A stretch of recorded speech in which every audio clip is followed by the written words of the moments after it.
লাখো কোটি শুকরিয়া আদায় করছি যে মহিয়ান গরিয়ান আল্লাহ রাব্বুল আলামিন আপনি আমাকে আজকে এই শাবান মাসের 14 তারিখ, কত তারিখ?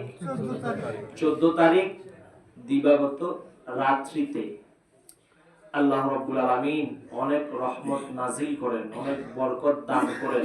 পাপ থেকে আজকের রাতটা হচ্ছে মুক্তির রাত। আজকের রাতটা হচ্ছে ফেরেশতাদের কাছে ঈদের রাত। সুবহানাল্লাহ, কি আমি কইতাম? সুবহানাল্লাহ, আলহামদুলিল্লাহ, যদি আমারই ভালো লাগে তা আপনারা আইছেন কি দিনে? সকলের একটু একটু দায়িত্ব কি কর আছে। ইঞ্জিনে মেশিনের সামনে স্টার্ট দিয়া আগায় নেওয়ার চেষ্টা করবে। পিছনে যে বগিগুলি আছে এগুলোর চাকা তো চলতেই কি কর, যদি না চলে দেখি ভালোভাবে নিতে পারবে, শেষ লাইনচ্যুত করে ফেলতে পারে। এই জন্য আসুন আপনারা মাঝে মাঝে সুবহানাল্লাহ বলবেন, আলহামদুলিল্লাহ বলবেন।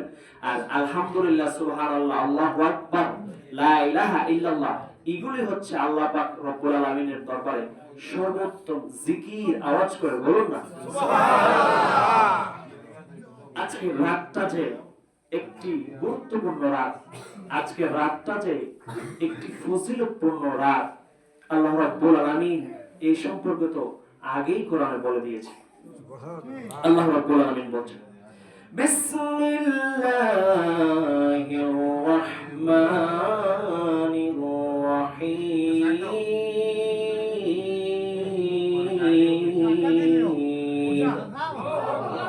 আল্লাহু আকবার। ডিস্টার্ব তো করলেই রাত। সুবহানাল্লাহ। আপনারা এই আলোচনার মাঝখানে না দিয়ে দিতে যদি চান, নিয়োজিত আগে বলেই রাখছেন, কোরআন খতম আছে, বিভিন্ন তাসবিহ খতম আছে, দোয়া চাইতেছেন, হাদিয়া দিবেন, ভালো কথা। আলোচনার পরে দিলেও তো হয়, আলোচনাটা ধারাবাহিকভাবে চলে, মনোযোগটা নষ্ট হয় না। ঠিক কি না? বাস্তবতা ফিরে আসুন। আপনি যখন আলোচনার মধ্যে একটা কথা বলবেন, আপনার দোয়ার আরজি রাখবেন। সকলের জন্য আজকে দোয়া করা হবে, সকলের জন্য মঙ্গল কামনা করাই হচ্ছে মুসলমানের ধর্ম। এই জন্য আসুন, একটা ধারাবাহিকতায় আসুন, একটা সিস্টেমে আসুন।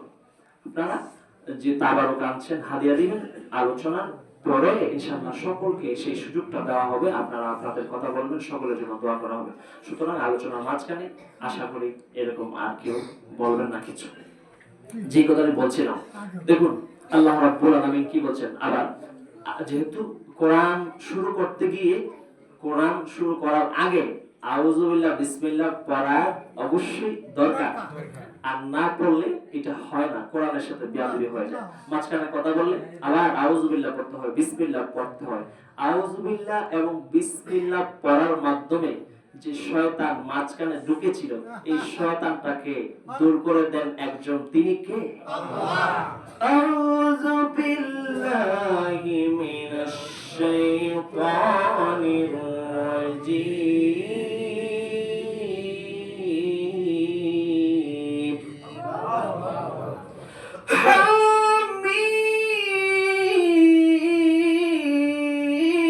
হামিম ওয়াল কিতাবিল মুবিন।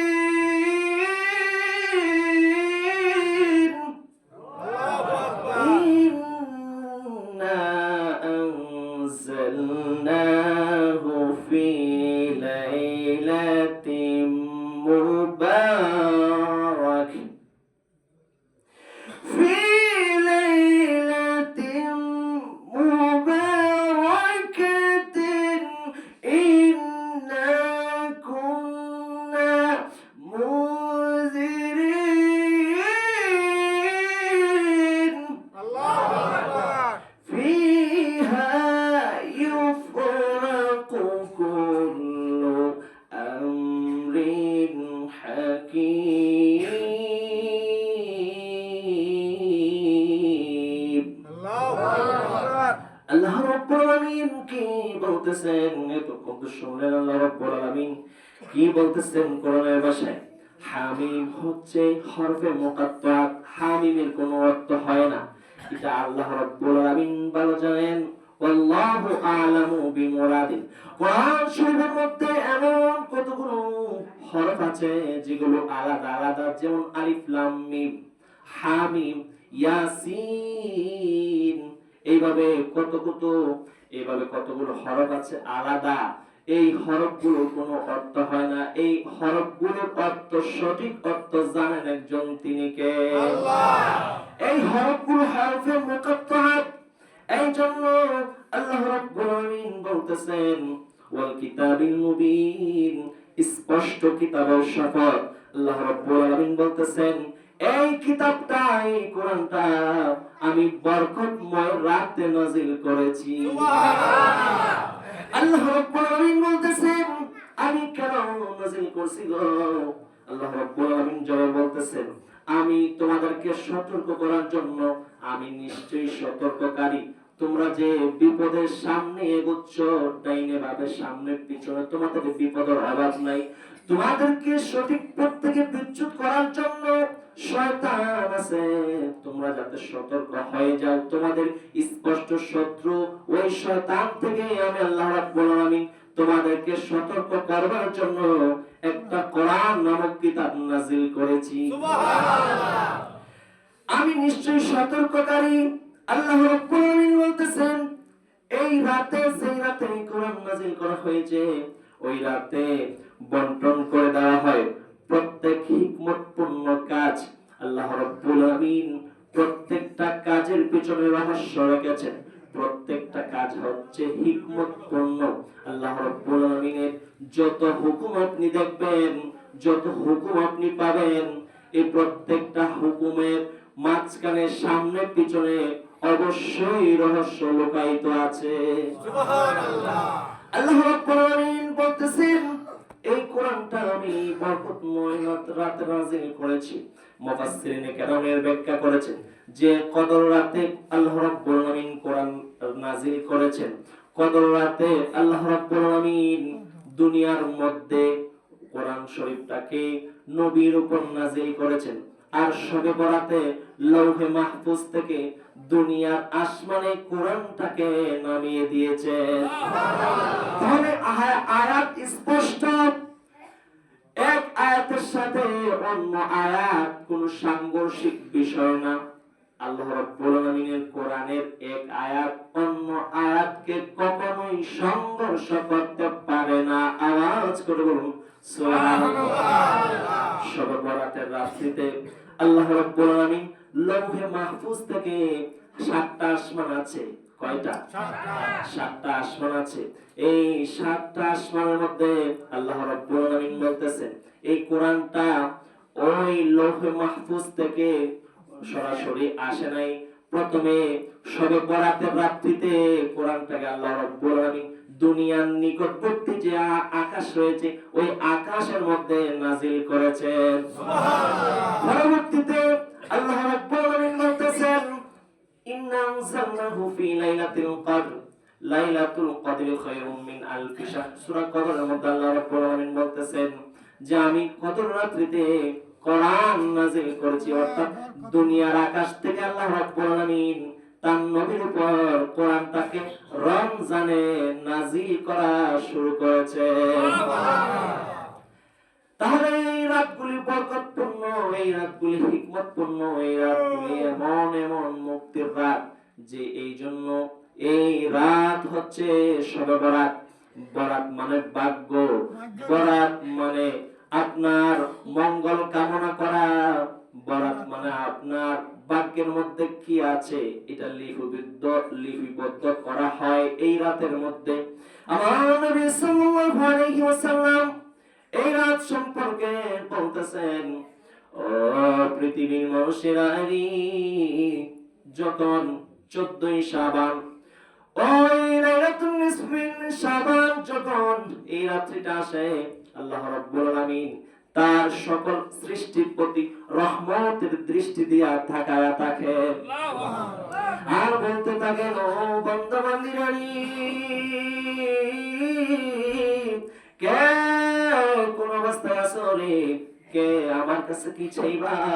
আমি আল্লাহ রাব্বুল আলামিন আজকে ওই এমন এমন কতগুলো বিষয় আমি চূড়ান্ত ভাবে লিপিবদ্ধ করব। আগামী বছরের মধ্যে, আগামী 1 বছরের মধ্যে কারা জন্মগ্রহণ করবে, আগামী 1 বছরের মধ্যে কারা মৃত্যুবরণ করবে, আগামী 1 বছরের মধ্যে আপনার আমার ভাগ্যের মধ্যে কি ঘটবে, ওই রাত্রের মধ্যে তা চূড়ান্ত ভাবে লেখা হয়ে যায়। এই জন্য এই রাতটা হচ্ছে ভাগ্য রচনের রাত। আল্লাহর হাবিব সাল্লাল্লাহু আলাইহি ওয়াসাল্লাম বলতেছেন, ও পৃথিবীর মানুষেরা রে, এই রাত্রিতে আল্লাহ রাব্বুল আলামিন তার বান্দা বান্দীদেরকে এইভাবে দেখতে থাকেন, কে কোথায় আছো, কে কোন অবস্থায় আছো, কে আমার কাছে গুনাহ মাফ চাইবা, আমি আল্লাহ রাব্বুল আলামিন তোমাদের গুনাহগুলি মাফ করব। তোমাদের অপরাধ কোন মানুষ মাফ করতে পারবে না। মানুষের কাছে একবার অপরাধ করবা, হয়তো মাফ করে দিবে, 2বার অপরাধ করবা, হয়তো একটু গুসা করবে, 3বার অপরাধ করবা, আর মাফ নাই, আর ছাড়বে না, শাস্তি দিবে, লাঞ্ছিত করবে, অপমানিত করবে, শেষ করে দিতে চাইবে। কিন্তু আল্লাহ রাব্বুল আলামিনের দরবারে তুমি বান্দা হইয়া সকাল থেকে নিয়ে সন্ধ্যা পর্যন্ত আল্লাহর যেইভাবে হুকুম দেওয়া ছিল, যেইভাবে চলার কথা ছিল, যেইভাবে বলার কথা ছিল, এইভাবে তুমি চলো নাই, আমি চলি নাই। ইচ্ছা করলে আল্লাহ গজব দিয়ে ধ্বংস করে দিতে পারতেন, ঠিক কিনা? কিন্তু আল্লাহ রাব্বুল আলামিন গজব দেন নাই। আল্লাহ রাব্বুল আলামিন তার বান্দাকে এত বেশি ভালোবাসেন গো, একটা মানুষকে তার পিতামাতা যত বেশি ভালোবাসে, তার চাইতে 99 গুণ ভালোবাসেন একজন, তিনি কে? আল্লাহ রাব্বুল আলামিন বলতেছেন, আমি আমার রহমতের কারণে, আমার রহমত বেশি, এই জন্য তোমাদেরকে সাথে সাথে গজব দেই না, আযাব দেই না, একটু সময় দিই, দেখি আমার বান্দাটা নিয়ে ফিরে আসে, দেখি আমার বান্দাটা নিয়ে ফিরে আসে, দেখি আমার বান্দাটা নিয়ে আমার কাছে তওবা করে। যদি দেখি সে সীমানা ক্রস করে, তখন সিস্টেম অনুযায়ী বিপদ আপদ আস্তে আস্তে ওই বান্দা বান্দিকে গুনার কারণে অনেক সময় ধ্বংস করে দেয়। এই জন্য শুন, আজকে রাত এমন একটা রাত, এই রাতটা হচ্ছে ভাগ্য পরিবর্তনকারী, এই রাতটা হচ্ছে গুনাহ থেকে নিজেকে পবিত্রকারী। আমার নবী সাল্লাল্লাহু আলাইহি ওয়াসাল্লাম এক রাতে মায়েশা সিদ্দিকা রাদিয়াল্লাহু তাআলা আনহুর ঘরে ঘুমায় গেলেন। মায়েশা সিদ্দিকা রাদিয়াল্লাহু তাআলা আনহা, তিনি সকল মুমিনদের মা। আয়েশা সিদ্দিকা রাদিয়াল্লাহু তাআলা আনহা, তিনি সহ রাসূল ঘুমায় গেলেন। এবার আয়েশা সিদ্দিকা রাদিয়াল্লাহু তাআলা আনহু হঠাৎ করে ঘুম থেকে জাগ্রত হয়ে তিনি দেখতে পেলেন আমার নবী সাল্লাল্লাহু আলাইহি ওয়াসাল্লাম পাশে নাই। হায় রে হায়, আমার নবী যখন আমার কাছে থাকতেন, রাত্রিবেলা তিনি কোথায় যাবেন? তিনি আশ্চর্য হয়ে গেলেন। তিনি খুঁজতে লাগলেন যে নবী নামাজে দাঁড়িয়েছেন নাকি, নামাজ পড়তেছেন নাকি, কোথায় গেলেন? ঘরের মধ্যে খুঁজতেছেন, ডাইনে বামে সামনে পিছনে, ঘরের মধ্যে পাওয়া গেল না। এবার তিনি অস্থির হইয়া গেছে গো। আমার নবীকে খুঁজতে খুঁজতে আয়েশা সিদ্দিকা রাদিয়াল্লাহু তাআলা আনহা এবার বাইরে চলে আসলেন। তিনি লক্ষ্য করলেন যে আজকে তো আমার নবী সাল্লাল্লাহু আলাইহি ওয়াসাল্লাম আমাকে সময় দেওয়ার কথা, আমার নবী কি অন্য কোন স্ত্রী গেলেন কিনা? যেহেতু আমার নবীর পবিত্র স্ত্রীর সংখ্যা ছিল 9 থেকে 11 জন। কতজন? 9 থেকে 11 জন। আমার নবী সাল্লাল্লাহু আলাইহি ওয়াসাল্লাম ইসলামের স্বার্থে বিভিন্ন কারণে নবীকে আল্লাহ রাব্বুল আলামিন সেই অধিকার দিয়েছেন, নবীকে আল্লাহ রাব্বুল আলামিন সেই পাওয়ার দিয়েছেন। এই জন্য আল্লাহর নির্দেশে নবী করিম সাল্লাল্লাহু আলাইহি ওয়াসাল্লাম এই পরিবারগুলোর দায়িত্ব নিয়েছেন। আমার নবী সাল্লাল্লাহু আলাইহি ওয়াসাল্লামের পরিবার ফাতেমা, ওই আয়েশা সিদ্দিকা রাদিয়াল্লাহু তাআলা আনহু ভাবতেছেন নবী তো ঘরে পাওয়া গেল না নবীজিকে, তিনি কি অন্যান্য স্ত্রীদের ঘরে গেলেন নাকি? তিনি খুঁজতে লাগলেন, তিনি তালাশ করলেন, কোন স্ত্রীর ঘরে যান নাই। তার টেনশনটা আরেকটু বেড়ে গেল, কোথায় গেল? নবী তো আমার ঘরে থাকার কথা ছিল, আজকে শিডিউল অনুযায়ী আমার ঘরে নাই, অন্যান্য স্ত্রীদের ঘরে তালাশ করলাম, নবী নাই। এবার তিনি টেনশনে পড়ে গেছে গো। এবার তিনি খুঁজতে লাগলেন, খুঁজতে খুঁজতে নবীর মেয়ে ফাতেমা রাদিয়াল্লাহু তাআলা আনহার বাড়িতে গেলেন। যে বলতেছেন, ফাতেমা গো, আপনার আব্বাজানকে দেখছেননি? আমি তো আমার নবীকে খুঁজে পাচ্ছি না, নবী কোথায় গেলেন, আমি তো টেনশনে পড়ে গেলাম। এবার ফাতিমা রাদিয়াল্লাহু তাআলা আনহা বলতেছেন আলী রাদিয়াল্লাহু তাআলা আনহুকে, এই রাত্রিবেলা আব্বাজানকে পাওয়া যাচ্ছে না, আব্বাজান কোথায় গেলেন? অন্যান্য স্ত্রীদের ঘরে থাকার কথা, তিনি সেখানেও নাই। এবার আলীকে সাথে নিয়ে তিনারা খুঁজতে লাগলেন। তিনারা বলতে লাগলেন, নবী যেহেতু কোনো স্ত্রীর ঘরে যায় নাই, হয়তোবা মসজিদের নববীতে থাকতে পারে, আমরা একটু দেখে আসি। এবার নবীকে তালাশ করার জন্য মসজিদে নববীতে যাওয়া হলো। নবী করিম সাল্লাল্লাহু আলাইহি সাল্লামকে মসজিদের নববীতে পাওয়া গেল না। টেনশনটা আরেকটু বেড়ে গেল। কোথায় গেছে নবীজি? এই রাত্রিবেলা আমার নবীকে কোথায় নিয়ে গেছে, কেন গিয়েছেন? ওনারা খুঁজতে খুঁজতে খুঁজতে খুঁজতে মাথায় আসলো, যেহেতু নবীকে ওই জায়গাগুলোর মধ্যে পাওয়া যাচ্ছে না। আলী রাদিয়াল্লাহু তাআলা আনহু নবীর জামাতা, নবীর সাহাবী, তিনি বললেন, চলো আমরা একটু জান্নাতুল বাকির মধ্যে খোঁজ করি। একটুখানি দূরে জান্নাতুল বাকি একটা গোরস্থান, এই গোরস্থানের মধ্যে সকলে মিলে রওনা দিছে। রওনা যখন দিছে, যাওয়ার পরে দেখতেছে ওই 14 তারিখ রাতের বেলা একটা চাঁদ ওঠে। উঠে কিনা? এই চাঁদটা পাওয়ার কিন্তু অন্যান্য রাতের তুলনায় ওই ওই রাতের চাঁদটার পাওয়ার কম না বেশি? লক্ষ্য করে দেখবেন, ওই মসজিদ থেকে বাইরে গিয়ে আগে চাঁদের দিকে তাকাইবেন, যদি আকাশের মধ্যে কোনো বেজাল না থাকে, মেঘ বৃষ্টি কুয়াশা অন্ধকারাচ্ছন্ন যদি না থাকে, তাহলে অবশ্যই আপনি ওই চাঁদের আলো অন্যান্য রাতের তুলনায় আপনি একটু বেশি পাবেন। কারণ 14 তারিখ যে রাতের চাঁদটা, সেটা হচ্ছে পূর্ণিমা রাতের চাঁদের মতো অনেক আলো উজ্জ্বল একটা চাঁদ। এবার তিনি লক্ষ্য করতেছেন জান্নাতুল বাকি গুরুস্থানের মধ্যে ওই চাঁদ একটা আকাশের উপরে দেখা যায়। ওই চাঁদের আলো এত বেশি, কিন্তু ওনারা লক্ষ্য করতেছেন ওই চাঁদের চেয়ে বেশি আলো দেখা যায় আরেকটা চাঁদের মতো ওই জমিনের মধ্যে সেজদারত অবস্থায়। তিনারা বলতেছেন, ওই যে দেখো না, কে জানি সেজদার মধ্যে পড়া কাঁদতেছে। এবার তিনারা সবাই মিলা কাছে গেলেন, বলতেছেন, ওই তো আমাদের নবীকে দেখা যায়, আমার নবী সেজদায় পড়া কাঁদতেছে। এবার নবীকে যাওয়ার পরে বলতেছেন, ইয়া রাসূলুল্লাহ, ইয়া হাবিবাল্লাহ, নবী গো, আপনাকে আমরা খুঁজতে খুঁজতে পেরেশান হয়ে গেছি, চিন্তায় পড়া গেছি গো। ইয়া রাসূলুল্লাহ, ইয়া হাবিবাল্লাহ, আপনি কাউকে কিছু না বলে এখানের মধ্যে চলে আসলেন, আমরা তো টেনশনে পড়া গেছি গো, কারণ আমাদের জীবনের চাইতো যে আপনারে বেশি ভালোবাসি। আমার বাড়ি নবী অনেক দূরে, হায় হায় রেখেছো তুমি মরে পাগল করে। বলুন, আমার বাড়ি নবী অনেক দূরে, রেখেছো তুমি মরে পাগল করে। হৃদয় দিয়ে ডাকি অকাতরে, জানি না কবে কোন কদম বসি। ও মায়ার নবী গো, ও প্রিয় নবী গো, আওয়াজ দিয়ে বলুন না ইয়া রাসূলুল্লাহ। এবার সকলে মিলে ডাক দিয়া কই, নবীজি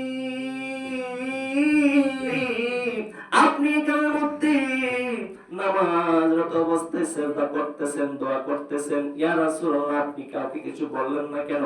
আমরা তো টেনশনে পড়ে গেছি।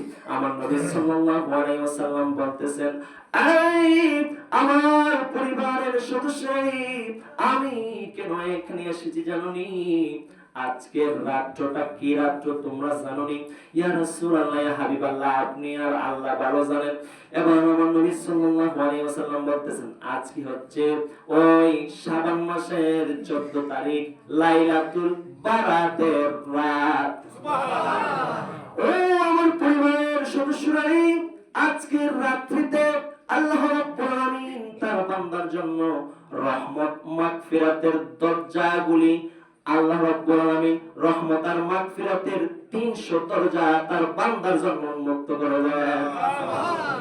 ও আমার পরিবারের সদস্যরা, আজকের রাতটা হচ্ছে লাইলাতুন নিসফি মিন শাবান। আজকে এই রাত্রিতে আল্লাহ রাব্বুল আলামিন বান্দার জন্য অনেক রহমত বরাদ্দ করেন, অনেক রিজিক বরাদ্দ করেন, আর তার আমলনামাগুলি আল্লাহ রাব্বুল আলামিনের কাছে জমা করা হয়। শুধু তাই নয়, আল্লাহ রাব্বুল আলামিন তার অসংখ্য বান্দাকে এমন ভাবে ক্ষমা করেন, অসংখ্য বান্দাকে এমন ভাবে ক্ষমা করেন, বড় বড় গুনাহগার পাপীদেরকে ক্ষমা করেন। ও আমার পরিবার রে, আরবের কয়েকটা গোত্র ছিল, এদের ছাগলের সংখ্যা, ছাগলের পাল, ওই বেড়ার পাল, বকরির পাল অনেক বেশি ছিল। বলতেছেন আজকে এই রাত্রিতে আল্লাহ রাব্বুল আলামিন এমন বেশি সংখ্যায় মানুষদেরকে মাফ করে দেন। আরবের বণিক কাল পুত্রের যত ছাগল আছে, ছাগলের গায়ে যত পরিমাণ পশম আছে, আরবের কাল পুত্রের ওই যত বেড়া আছে, বেড়ার গায়ে যত পশম আছে, পশম সংখ্যা পরিমাণ আল্লাহ রাব্বুল আলামিন এই গুনাহগার বান্দাদেরকে মাফ করে দেন। সুবহানাল্লাহ। এই জন্য আমি তোমাদেরকে কিচ্ছু বলি নাই, আল্লাহ রাব্বুল আলামিনের কাছ থেকে এই মেসেজ আমি পাওয়ার পরে আমি আর ঘুমিয়ে থাকতে পারি নাই। এবার আমি চলে আসছি, ইয়া রাসূলুল্লাহ, ইয়া হাবিবাল্লাহ, আর কি আছে? আমার নবী সাল্লাল্লাহু আলাইহি ওয়াসাল্লাম ডাক দিয়ে বলেন, এ আমার পরিবারের নেই, আজকে রাত্রিতে আল্লাহ রাব্বুল আলামিন ওই গুরুস্থানে যত মুর্দা আছে তাদের জন্য রহমত বরাদ্দ রাখেন। আমি আমার অনেক সাহাবী যুদ্ধের ময়দানে হারিয়েছি, আমার অনেক সাথী আমি ইসলামের কারণে, ইসলামের বিজয়ের স্বার্থে, ইসলামের স্বার্থে আমি অনেক সাহাবীকে ওই গোরস্থানের মধ্যে দাফন করেছি। আজকের এই গোরস্থানের মধ্যে আমি তাদের জন্য দোয়া করতে এসেছি, নিরিবিলি একাকী, যাতে করে আল্লাহ রাব্বুল আলামিন আমার সকল সাহাবীদের জান্নাতের মর্যাদা আরো অনেক বাড়ায় দেন। আমার নবী সাল্লাল্লাহু আলাইহি ওয়াসাল্লাম জান্নাতের বাকি গোরস্থানের মধ্যে সকল সাহাবীদেরকে জন্য দোয়া করলেন। সকল সাহাবায়ে কেরাম সহ যত মুমিন মুসলমান এখানের মধ্যে শাহিদ আছেন সকলের জন্য দোয়া করলেন, জিয়ারত করলেন। তাহলে কবর জিয়ারত সুন্নাত না বেদাত? ঘুমাইতেছেন মনে হয়। অনেকে বলে কবর জিয়ারত নাই, কবর জিয়ারত করা যায় না। আমার নবী সাল্লাল্লাহু আলাইহি ওয়াসাল্লাম স্পষ্ট হাদিস থেকে প্রমাণিত, কবর জিয়ারত হচ্ছে একটি সুন্নাত ইবাদত। কি ইবাদত? সুন্নাত ইবাদত। আমরা অনেক সময় কি করি, দলে দলে দলবদ্ধ হইয়া জিয়ারত করার চেষ্টা করি, কিন্তু এর চাইতে বেশি ফজিলত দলে দলে দলবদ্ধ না হইয়া আপনি একাকী চলে যান, কাউকে কিছু বলবেন না, একাকী চলে যান আপনার বাবার গোরস্থানে, আপনার মার গোরস্থানে, আপনার আত্মীয় স্বজনের গোরস্থানে যাইয়া আপনি আল্লাহর কাছে রোনা জারি করেন। যদি আপনি একা একা রাত্রিবেলা যাইতে ভয় পান তাহলে দু একজন নিতে পারেন। একাকী যত আপনি যাইবেন আল্লাহ রাব্বুল আলামিনের রহমত আপনার কাছাকাছি আল্লাহ রাব্বুল আলামিন করে দিবেন। আমার নবী তো ইচ্ছে করলে তার পরিবারের সদস্যদেরকে কবর জিয়ারত করার জন্য নিতে পারতেন, কিন্তু নেন নাই। আমার নবী সাল্লাল্লাহু আলাইহি ওয়াসাল্লাম ইচ্ছে করলে সকল সাহাবীদেরকে দাওয়াত দিয়ে একসাথে নিতে পারতেন, কিন্তু নিছেননি না। নিছেন না, কারণ হইল কবর জিয়ারত একটা উচ্চিক ইবাদত। কবর জিয়ারত করবে যে সওয়াব পাবে সে, কবর জিয়ারত করতে কাউকে বাধ্য করার বিষয় নাই। আমরা অনেক সময় বলি কি, কবর জিয়ারত করার জন্য দাওয়াত দেই, আসো আসো কবর জিয়ারত করি, কিন্তু এটা ঠিক না।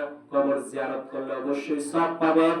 এটা আপনি যদি নিয়ম মোতাবেক করতে পারেন তাহলে 16 আনা সওয়াব আপনার আমার আমলনামায় লিখে দিবেন একজন, তিনি কে? আল্লাহ। এবার ওই রাত্রের সম্পর্কে আমার নবী সাল্লাল্লাহু আলাইহি ওয়াসাল্লাম তাদেরকে এভাবে বলতেছেন। আর একটি বর্ণনার মধ্যে পাওয়া যায়, আরেকটা হাদিসের মধ্যে এভাবে পাওয়া যায়, আয়েশা সিদ্দিকা রাদিয়াল্লাহু সহ আমার নবী একসাথে ঘুমিয়ে গেলেন। হঠাৎ করে আয়েশা সিদ্দিকা রাদিয়াল্লাহু তাআলা দেখতেছেন পাশে নবী নাই। এবার আমার নবী কোথায় গেলেন? আয়েশা সিদ্দিকা রাদিয়াল্লাহু তাআলা ঘুম থেকে জাগ্রত হইলেন, ওইটা তিনি দেখতেছেন আমার নবী নামাজের মুসল্লায় দাঁড়ায় গেছে। সুবহানাল্লাহ। এবার নবী নামাজ পড়তেছে, এত লম্বা নামাজ পড়তেছে, এত লম্বা করে কিয়াম করতেছে, দাঁড়ায় থাকতেছে, এত লম্বা করে দাঁড়ায় থাকতেছে, আবার রুকু রুকুতে যাইতেছে, যখন দাঁড়ায় তাকে মনে হয় যে আর রুকুতে যাবে না, এত লম্বা পরিমাণ দাঁড়ায় থাকে। আবার যখন রুকুতে যায় মনে হয় যেন উঠবে না, রুকুতেই থাকবো। আবার যখন ওঠে তখন মনে হয় যেন আর সেজদায় যাবে না। আবার যখন সেজদায় যায় এত লম্বা পরিমাণ সেজদা করতেছে আর উঠতেছে না। আয়েশা সিদ্দিকা রাদিয়াল্লাহু তাআলা বলতেছেন, আমি চিন্তায় পড়ে গেলাম, আমার নবী এত লম্বা সেজদা দিতেছে গো, আমি তো ভয় পেয়ে গেলাম, হায় রে হায়, এত লম্বা সেজদা দিতেছে কারণ কি? আমি সেজদারত অবস্থায় নবীকে বৃদ্ধাঙ্গুলে আমি একটু চিমটি কাটলাম, আমি দেখলাম নবী পা মোবারক একটু নাড়া দিছে। সুবহানাল্লাহ। এবার যখন আমার নবী সাল্লাল্লাহু আলাইহি ওয়াসাল্লাম নামাজ শেষ করলেন, এবার আয়েশা সিদ্দিকা রাদিয়াল্লাহু তাআলা জিজ্ঞেস করতেছেন, ইয়া রাসূলুল্লাহ, নবীজি, ও মায়ের নবী গো, আপনার তো আগে গুনাহ নাই পরে গুনাহ নাই, আপনার তো ভুল হয় না। ইয়া রাসূলুল্লাহ, ইয়া হাবিবাল্লাহ, আপনি তো সকল নবীদের নবী, আপনি তো সকল রাসূলদের রাসূল, আপনি তো শুধু নবী আর রাসূল না, আপনি সকল নবী রাসূলদের শ্রেষ্ঠ ইমাম। সুবহানাল্লাহ। ইয়া রাসূলুল্লাহ, নবীজি, আপনি এত কষ্ট কইরা কেন লম্বা সময় দাঁড়ায় দাঁড়ায় নামাজ পড়েন? এত কষ্ট কইরা কেন আপনি এত লম্বা সেজদা দেন? আমি তো টেনশনে পড়ে গেছিলাম। ইয়া রাসূলুল্লাহ, ইয়া হাবিবাল্লাহ, এর কারণ কি? আমার নবী ডাক দিয়ে কয়, আয়েশারি, আমি লম্বা করে নামাজ পড়ি, আমি লম্বা করে সেজদা দেই, কেন আমি দেব না? যে রব্বুল আমিন আমাকে এত মর্যাদা দান করেছেন।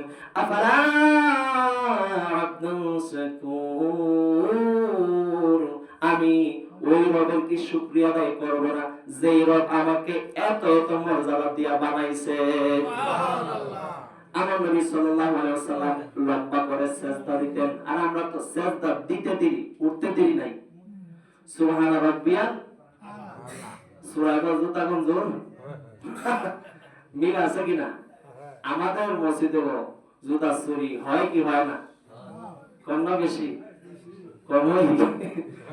শুক্রবারে মাঝে মাঝে শুক্রবারে খবর পাওয়া যায়, মুরব্বীরা আমার জুতাটা কেনা নিছে হুজুর, এটা কি আপনার নেই? আমি বলি এটা আমার, ওই লাগলে লই যান গিয়া, তিন জুত তো সামনেই থাকে। এই যে জুতা চুরা, আসলে অনেক ক্যামেরাতেও দেখা গেছে শহর বন্দরে এই যে মসজিদগুলোতে জুতাগুলো চুরি হয়, অনেক সময় দেখা যায় টাইওয়ালা প্যান্ট শার্ট পরন গেলো ভিআইপি পারসন, ক্যামেরাতে দেখা যায় মানুষের দিকে নামাজ পড়তেছে আর তাইনে জুতা ব্যাগও পড়তেছে। আছে কিনা? দেখুন, মুসল্লি কোনোদিন চোরা হয় না, চোর মুসল্লিরা ঢুকে চুরি করে। যারা প্রকৃত ভালো মানুষ এরা আসলে খারাপ কাজ করতে পারে না। খারাপ মানুষগুলি ভালো মানুষের পোশাক পরে খারাপ কাজ করে, যার কারণে ভালো মানুষের বদনাম হয়, ঠিক কিনা? এজন্য আপনারা লম্বা সেজদা দিবেন, লম্বা রুকু দিবেন। আমরা যে এইভাবে নামাজ পড়ি, এইভাবে কিন্তু আসলে নামাজের হক আদায় হয় না। আমার নবী বলতেছেন, সর্বনিকৃষ্ট ওই চুর যে ব্যক্তি নামাজ চুরি করে। এবার সাহাবা কেরাম জিজ্ঞেস করলেন, ইয়া রাসূলুল্লাহ, কত চোর তো দেখলাম, লতা চোর, গাদা চোর, ফাটা চোর, বদনা চোর, এবার নিকৃষ্ট চোর নামাজ চোর। এতে তো আমাদের মনে হয় এই চোরগুলো খারাপ, নামাজ চোর এটা আবার কেমনে কি হয়? এবার নবী বলতেছেন, নামাজ চোরা হচ্ছে তারা যারা নামাজের মধ্যে রুকু সাজদাগুলো ঠিকভাবে আদায় করে না। আওয়াজ করে বলো না নাউজুবিল্লাহ। রুকুর মধ্যে আপনি গেলেন, রুকুর মধ্যে আপনি কমপক্ষে 3 তাসবিহ পরিমাণ সুবহান রাব্বিয়াল আযীম পড়বেন। এরপর আপনি যতক্ষণ রুকুতে থাকবেন, দাঁড়ায় থাকবেন ততক্ষণ রুকু, আর ওই সিজদার মধ্যে আপনি যত লম্বা করবেন তত সওয়াব দিবে কে? আল্লাহ। একবারে অনেক সময় দেখা যায় রুকু দিতে দেরি, উঠতে দেরি না, আবার সোজা হয়ে দাঁড়ায় না, ফট করে সিজদা চলে যায়। এইটাই হচ্ছে নামাজ চুরির লক্ষণ। সুবহানাল্লাহ, নাউজুবিল্লাহ। নামাজ চুর যারা, এরা কি ভালো? নামাজ কি হয়? এজন্য বুঝে বলতে হবে, এই আপনার রুকু এবং সিজদা ঠিকভাবে আদায় করার জন্য নামাজটাকে দৃঢ় গতি সম্পন্ন করতে হবে। এত নামাজের দরকার নাই, এর তো সাজদার দরকার নাই। আল্লাহ রাব্বুল আলামিন বলতেছেন আমল অল্প করো, তোমার আমলটা যেন প্রিমিয়াম হয়, কোয়ালিটিফুল হয়, তোমার আমলটা যেন আহসানু আমালা, সুন্দর হয়। আপনার অনেক আমলের দরকার নাই। আল্লাহ রাব্বুল আলামিন বলতেছেন আমল যতটুকুই করো অতটুকু আমল যেন কোয়ালিটিফুল হয়, সুন্দর হয়, তাহলে কবুল করে নেবেন কে? আল্লাহ রাব্বুল আলামিন বেশি আমল চান না, চাইতেছেন সুন্দর আমল, সুন্দর আমল, আহসানু আমালা। এজন্য আপনারা অবশ্যই চেষ্টা করবেন সুন্দর রুকুটা যেন হয়। অন্ততপক্ষে রুকুতে 3 তাসবিহ পড়বেন, আর পারলে 5 তাসবিহ, আরো পারলে 7, আরো পারলে 9, আরো পারলে 11 বেজুর সংখ্যা তাসবিহ পড়বেন। আর বিশেষ করে নফল নামাজ অবশ্যই লম্বা করবেন। রাজি আছেন তো সবাই ইনশাআল্লাহ? আমরা দেখলাম যে 12 মিনিটে 12 রাকাত শেষ, 12 মিনিটে 15 রাকাত শেষ, আরো কম সময়ে যে দেখা যায় অনেক রাকাত শেষ। এই যে মানে তাড়াতাড়ি নামাজটা শেষ হয়, শেষ হওয়ার একটি প্রধান কারণ হচ্ছে নামাজ বুঝে বুঝে না পড়া। আপনারা আমার কথার সাথে একমত আছেন? নামাজ যদি আপনি বুঝে বুঝে পড়েন, অন্ততপক্ষে যদি আপনি অর্থের দিকে খেয়াল নাও করেন, অন্তত কোরআন তেলাওয়াতটা যদি শুদ্ধ হয়, ধীরগতি সম্পূর্ণ হয়, তারতিল অনুযায়ী হয়, তাহলেও আপনার একটু সময় লাগবে। এত তাড়াতাড়ি নামাজ হয় না। 2 মিনিটে 4 রাকাত নামাজ কেমনে শেষ হয় বলে আমার এটা তো হিসাবে বোঝাই না। 2 মিনিটে কি 4 রাকাত নামাজ শেষ হওয়ার কথা? শেষ হওয়ার কথা না। আপনি ভালো করে সূরা ফাতিহাটা পড়ে দেখেন তো কয় মিনিট লাগে। আপনি 3 তাসবিহ পড়া ধীরে সুস্থিরে 2 রাকাত নামাজ পড়ে দেখেন তো কয় মিনিট লাগে। একবার মিনিমাম তো 5 মিনিট লাগার কথা। এত তাড়াতাড়ি শেষ হয়, তার মানে নামাজের মধ্যে বেজাল আছে না নাই? আর একটু জোরে বলেন, বেজাল আছে না নাই? এই বেজালকে দূর করতে হলে অবশ্যই নামাজ জানতে হবে। আর যেহেতু আজকে হচ্ছে লাইলাতুল বরাত, আমি আজকে বেশি লম্বা আলোচনা করব না, এজন্য কারণ যেহেতু আজকে ইবাদতের রাত, ইবাদতের রাত্রিতে আপনারা তো আগে থেকেই জানেন যে এই রাত্রিতে কি